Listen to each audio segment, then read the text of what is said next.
দুটো বিশ্ব সেরা দল, একটা ফাইনাল। হার জিতের এই খেলায় একজন ফুটবলার নিজের জীবন বাজি রেখে দলকে জেতাতে চেয়েছিলেন। পুরো বিপক্ষ দল তাকে ঠেকাতে হিমশিম খাচ্ছিল, তারপরেও তাকে ঠেকাতে না পেরে একের পর এক আঘাত, ফাউল, এমনকি হাত দিয়ে আটকে রাখতেও বাধ্য হয়েছিল। তারপরেও তাকে কোনোভাবে আটকানো যাচ্ছিল না। এ ম্যাচে যেন প্রতিপক্ষদের জন্য ত্রাস হয়েছিলেন ব্রাজিলের সুপারস্টার নেইমার জুনিয়র। প্রতিপক্ষের গোলকিপারের মুখ থেকে ভেসে আসছিল, ওকে আটকাও, ও একাই আমাদের স্বপ্ন তছনছ করে দিবে, শুধু ওকে আটকাও, আমরা ম্যাচ জিতবো। 2021 কোপা আমেরিকার ফাইনালে মারাকানার ট্র্যাজেডিতে নেইমার ছিল অপ্রতিরোধ্য। স্মৃতির পালে হাওয়া দিয়ে চলুন দেখি এ ম্যাচে নেইমার প্রতিপক্ষদের জন্য কতটা দুর্বিষহ ছিল। এক অসাধারণ স্কিল দিয়ে ম্যাচটা শুরু করেন নেইমার। লো সেলসোর মাথার উপর দিয়ে এক অসাধারণ ড্রাবলে বল নিয়ে নেইমার বিপক্ষ দলকে বুঝিয়ে দিলেন যে এই ম্যাচটি হবে নেইমারময়। এই মোমেন্টটা লক্ষ্য করুন, মাঝ মাঠে বল, ক্যাসিমিরো নেইমারকে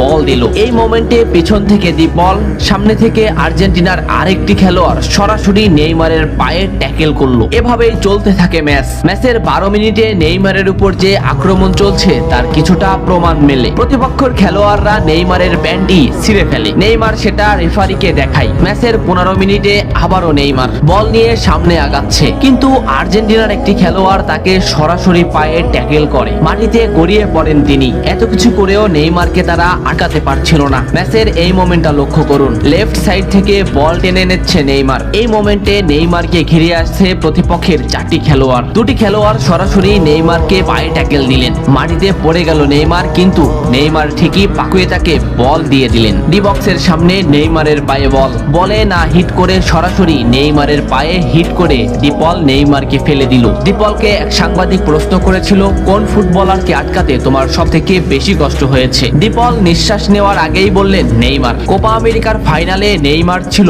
অপ্রতিরোধ্য, তাকে আমরা কোনোভাবেই আটকাতে পারছিলাম না। আমাদের ফুটবলাররা তাকে আটকাতে ফাউল করছিল, কিন্তু তারপরেও সে যেন আরো বেশি জ্বলে উঠছিল। আমরা শুধু নেইমারকেই আটকাতে যাচ্ছিলাম, তবে আমরা বারবার ব্যর্থ হচ্ছিলাম। সত্যি নেইমার হলো আমার দেখা সবথেকে কঠিন প্রতিপক্ষ, যাকে আটকাতে আমরা হিমশিম খাচ্ছিলাম। ম্যাচের এই মোমেন্টটা দেখলে স্পষ্টই বুঝতে পারবেন নেইমারকে আটকাতে তারা কোন পদ্ধতি বেছে নিয়েছিল। মাঝমাঠ থেকে দুটো ফুটবলারকে ড্রিবলিং করে নেইমার বল সামনে আগালেন। এই মোমেন্টে নেইমারের পাশে দুটি ফুটবলার, নেইমার তাদের ড্রিবলিং করে আবারও সামনে আগালেন, কিন্তু এই সাইড থেকে একটি ফুটবলার সরাসরি হাঁটু বাস করে নেইমারের পায়ে আঘাত করলো। নেইমার মাটিতে লুটিয়ে পড়লো। ম্যাচের এই মোমেন্টটা লক্ষ্য করুন, কেন ডিপলরা সেদিন নেইমারকে আটকাতে পারছিল না তারই একটা উদাহরণ। লেফট সাইডে নেইমারের পায়ে বল, সামনে প্রতিপক্ষের একটি ফুটবলার, নেইমার ড্রিবলিং করে তাকে বল মোমেন্ট থেকে আউট করে দিলেন। এই মোমেন্টটা লক্ষ্য করুন, এখানে প্রতিপক্ষের 3টি খেলোয়াড়। এখান থেকে নেইমার এমন একটা শট নিলেন যে রিচার্লিসনের কাছে এমন ভাবে বলটি পৌঁছালো, সে শট করলেই বল গোল হয়ে যাবে। রিচার্লিসন শট নিলেন, কিন্তু মার্টিনেস সে বলটি ঠেকিয়ে দিল। এ ম্যাচে আর্জেন্টিনার গোলকিপার মার্টিনেসও করেছিলেন দুরন্ত পারফরমেন্স, অসাধারণ কিছু সেভ দিয়েছিলেন, যে কারণে ম্যাচের ফলাফল বদলে গিয়েছিল। মার্টিনেসকে একবার জিজ্ঞাসা করা হয়েছিল, কে তোমাদের বিপক্ষে সেরা খেলেছে? মার্টিনেজের এক কথাই উত্তর, নেইমার। কোপা আমেরিকার ফাইনালে আমরা তাকে থামাতে যাচ্ছিলাম, কিন্তু কোনোভাবেই তাকে থামানো যাচ্ছিল না। আমার চোখে সে ছিল অপ্রতিরোধ্য।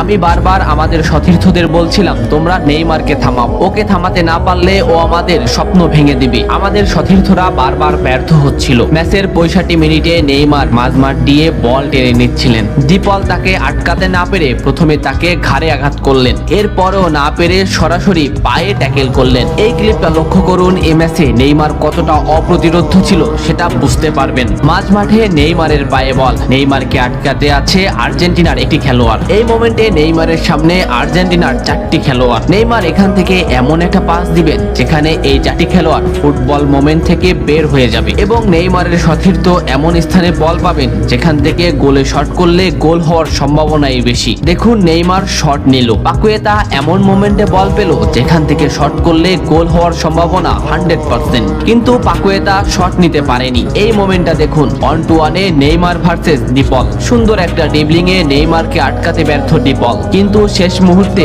ফাউল করেই নেইমারকে আটকাতে হলো। এভাবেই ব্রাজিল আর্জেন্টিনার কোপা আমেরিকার ফাইনালে নেইমারকে আটকাতে আর্জেন্টিনা ফাউলই বেছে নিয়েছিলেন। তাছাড়া নেইমারকে আটকানো সম্ভব ছিল না। ম্যাচ শেষে সে কথা স্বীকারও করেছিলেন ডিপল। স্কলনিকে একবার প্রশ্ন করা হয়েছিল, আপনাকে যদি সুযোগ দেওয়া হয় একটি ফুটবলারকে আপনার দলে নিতে, আপনি কোন ফুটবলারকে নিবেন? স্কলনি একটু হাসলেন, ভাবলেন এবং বললেন, নেইমার। আমার যদি সুযোগ হতো আমি নেইমারকে আমার দলে নিতাম। এত ফাউল করেও নেইমারকে আটকানো যাচ্ছিল না। কিছুক্ষণ পর পর আর্জেন্টিনার ডিফেন্স লাইন ভেঙে চুরমার করে দিচ্ছিল নেইমার, কিন্তু শেষ পর্যন্তই 1-0-তে ম্যাচ হারতে হয় ব্রাজিলের। ম্যাচ শেষে নিজেকে ধরে রাখতে পারেনি ব্রাজিলিয়ান এই সুপারস্টার, অঝরে করেছিলেন কান্না। বন্ধু মেসিকে বুকে নিয়ে এমন অঝর কান্না হৃদয় ছুঁয়ে গিয়েছিল ফুটবল প্রেমীদের। ফুটবল এমনই, এ খেলায় হার জিত আছে। কান্না হাসির এই খেলায় এক দল হয় সমদিত, অন্য দল হয় দুর্বাজিত। তবে এটা ম্যাচ জেতার যে আকুল আগ্রহ, তা হয়তো